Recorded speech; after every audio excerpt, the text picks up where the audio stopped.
Hello friends, good morning. Radhe Krishna. मैं पारुल वर्मा आप सभी का एक बार फिर से स्वागत करती हूँ अपने एनसीईआरटी की उड़ान क्लासेस में। आज हम जानने वाले हैं जो हार्मोन्स होते हैं इनका क्या क्या काम होता है। जंतु हार्मोन्स होते हैं और पादप हार्मोन्स होते हैं, दोनों का वर्क अलग अलग होता है। तो देखते हैं इनका क्या क्या वर्क होता है।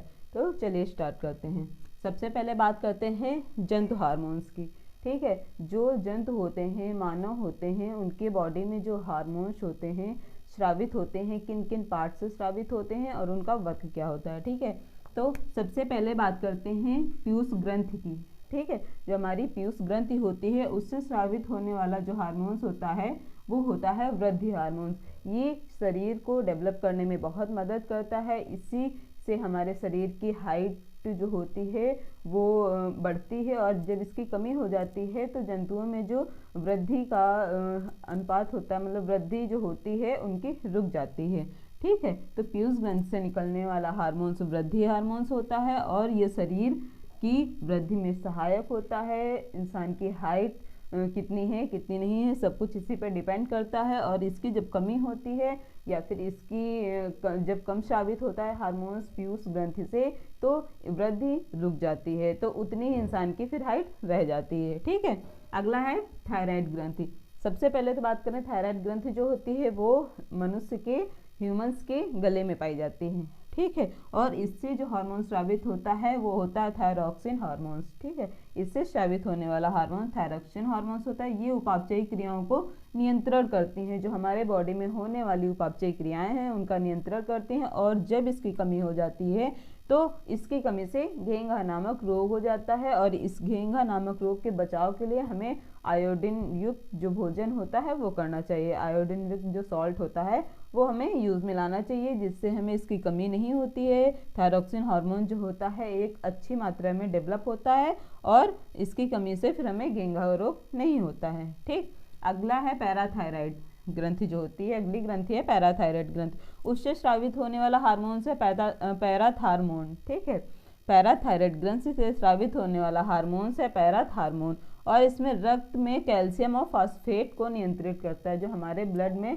कैल्शियम और फास्फेट पाया जाता है उसको ये नियंत्रित करता है, ना ही बढ़ने देता है और ना ही कम होने देता है। ठीक है, तो इसका ये वर्क होता है।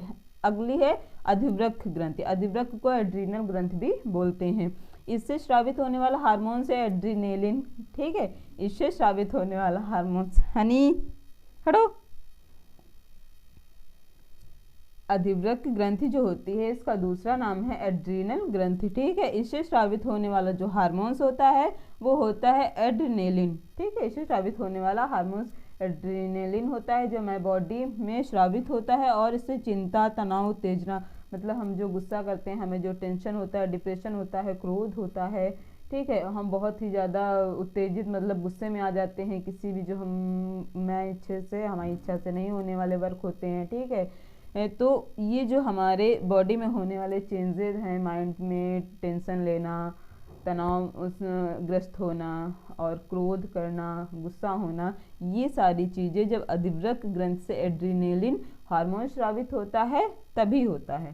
ठीक है, तो जब भी आपको गुस्सा आए तो आप ये समझ लीजिएगा कि आपकी अधिवृक्क ग्रंथि से एड्रीनेलिन जो हार्मोन्स है वो स्रावित हो रहा है। तो अगर जब आप ये सोचेंगे तो आपका गुस्सा कंट्रोल हो जाएगा। ठीक है, अगला है अग्न्याशय। ठीक है, अग्न्याशय ग्रंथि होता है, इससे इंसुलिन नामक हार्मोन स्रावित होता है।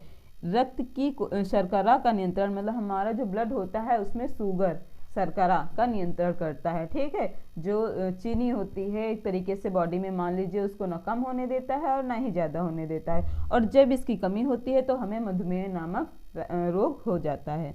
अगला है वृषण। वृषण ये होता है नर में, मतलब पुरुषों में पाया जाता है। उससे हार्मोन स्रावित होता है टेस्टोस्टेरोन। ठीक है, टेस्टोस्टेरोन जो हार्मोन्स होता है वो मनुष्य के मतलब जो पुरुष होते हैं उनमें स्रावित होता है, और उनके जननांगों को विकसित करने में, अच्छे तरीके से डेवलप करने में सहायक करता है, और जो उनमें होने वाले जो शुक्राणु डेवलप होने वाले होते हैं उनको एक नियंत्रण में रखता है कि वो ज़्यादा और कम ना हो। ठीक है। अगला है अंडाशय, जो मादा में मतलब स्त्री में होता है, ठीक है। इससे स्रावित होता है एस्ट्रोजन, ठीक है। ये भी एस्ट्रोजन जो होता है ये भी मादा जननांगों को अच्छे से विकसित करता है, और जो उसमें जो अंडे होते हैं या अंडाणु होते हैं जो विकसित होते हैं मादा से, उनको कंट्रोल में रखता है, ठीक है। तो ये जंतु हार्मोन्स के बारे में था। अब हम पढ़ते हैं पादप हार्मोन्स, ठीक है, कि पौधों में जो हार्मोन्स होते हैं वो कैसे कैसे वर्क करते हैं। सबसे पहला होता है ऑक्सिन हार्मोन्स, ठीक है। सबसे पहला होता है ऑक्सिन हार्मोन्स। ऑक्सिन हार्मोन्स का वर्क क्या होता है कि कोशिकाओं का दीर्घीकरण और कमी जब होती है तो शाखाएं नहीं निकलती हैं। इसका मतलब ये होता है कि जब ऑक्सिन हार्मोन स्रावित होगा तो जो हमारा प्लांट है वो अच्छे से ग्रोथ करता है, उसकी शाखाएं अच्छे से बढ़ती हैं, ठीक है। जब अब हम 2 पत्ती का प्लांट अपने गार्डन में रोप करते हैं, ठीक है, जब रोप करते हैं तो सिर्फ 2 लीफ का होता है, और जब वो धीरे धीरे डेवलप करता है, ऑक्सिन हार्मोन स्रावित होता है, तो वो 2 से 4, 4 से 6, फिर 8, फिर 10, फिर एक बहुत बड़ा पौधा बन जाता है। तो वो इसी की वजह से होता है कि जब तक ये हार्मोन स्रावित होगा नहीं तब तक इनकी जो कोशिकाएं होती हैं उनको डेवलपमेंट नहीं मिलेगी और वो अच्छे से बढ़ेंगी नहीं, ठीक है। तो इसकी जो कोशिकाएं उसमें इसमें दीर्घीकरण मतलब वृद्धि करना, दीर्घ मतलब बड़ा करना पौधे को, ठीक है, इसका ये वर्क होता है। और इसकी कमी होती है तो शाखाएं नहीं निकलती हैं। जब भी इसकी कमी होती है तो वो जो प्लांट होता है वो रोगग्रस्त हो जाता है, और वो अगर हम 2 लीफ का लगाएंगे तो वो 2 लीफ का ही लग के रह जाता है, उसके आगे उसकी वृद्धि नहीं होती है और कुछ टाइम बाद वो नष्ट हो जाता है, ठीक है। तो ऑक्सिन का काम होता है पौधे को अच्छी ग्रोथ देना, ठीक। अगला है जिब्रेलिन। जिब्रेलिन तने पार्श्व लंबे, मतलब उसको ग्रोथ तो दे रहा है अब, लेकिन ये डिपेंड करता है कि उसके जो तने हैं, ठीक है, उसकी शाखाएं हैं वो कितनी ज़्यादा लंबाई तक हो सकती हैं, वो काम करता है जिब्रेलिन हार्मोन्स, ठीक। अगला है साइटोकाइनिन हार्मोन। साइटोकाइनिन हार्मोन जो कोशिका विभाजन को प्रेरित करता है। चाहे जंतु हो चाहे पादप हो, सभी का शरीर छोटी छोटी कोशिकाओं से मिलकर बना होता है, और ये जब छोटी छोटी कोशिका अगर एक कोशिका का बना होगा तो वो हमें दिखाई नहीं देगा। जैसे अमीबा, पैरामीशियम होते हैं, ये एक कोशिका के जंतु होते हैं जिन्हें हमें सूक्ष्मदर्शी के द्वारा ही देख सकते हैं, ठीक है। और बाकी जंतु और पादप जो होते हैं बहुत सारी कोशिकाओं से मिलकर बने होते हैं, और बहुत सारी बच्चा पैदा होता है, ठीक है, या हम छोटा सा प्लांट लगाते हैं तो उसमें उतनी कोशिकाएं नहीं होती हैं। अगर बच्चा बढ़ रहा है तो आप ये समझ लीजिए कि उसमें जो कोशिकाएं हैं वो डेवलप हो रही हैं, ठीक है। तो कोशिका विभाजन मतलब जब कोशिका का विभाजन होगा, एक कोशिका से 2 कोशिका, 2 कोशिका से 3 कोशिका, 3 से 4, ऐसे जब बनेंगी तभी तो प्लांट का ग्रोथ होगा, तभी तो प्लांट बढ़ता हुआ दिखेगा कि हमने इतना बड़ा प्लांट लगाया था आज वो इतना बड़ा हो गया है, तो वो कोशिका का विभाजन होगा जिससे वो बड़ा होता है, ठीक है। तो ये साइटोकाइनिन हार्मोन्स के द्वारा होता है। अगला है एब्सिसिक अम्ल, ठीक है। पौधों में जो एक अम्ल स्रावित होता है वो होता है एब्सिसिक अम्ल। रंध्रों को बंद करके वाष्पोत्सर्जन में सहायता। प्लांट जो होता है तो प्लांट की पत्तियों में अगर आप सूक्ष्मदर्शी की सहायता से देखेंगे तो उसमें छोटे छोटे छेद पाए जाते हैं, ठीक है। तो वो जो छेद होते हैं छोटे छोटे, उनको बंद करके वाष्पोत्सर्जन, ठीक है, वाष्पोत्सर्जन करते हैं, वाष्प के द्वारा वाष्प को अवशोषित करते हैं, ठीक है। वो चीज ये पत्तियों द्वारा कराते हैं, और इसी की सहायता से, इसी अम्ल की सहायता से जो पत्तियां होती हैं वो पुरानी हो जाती हैं, और उसके बाद उनका जो झड़ना होता है वो झड़ने लगती हैं, ठीक है। लाइट चली गई है, थोड़ा अंधेला हो गया है, प्रॉब्लम होगी, लेकिन अब लास्ट पॉइंट बताएं, आप लोग एडजस्ट करिएगा, ठीक है।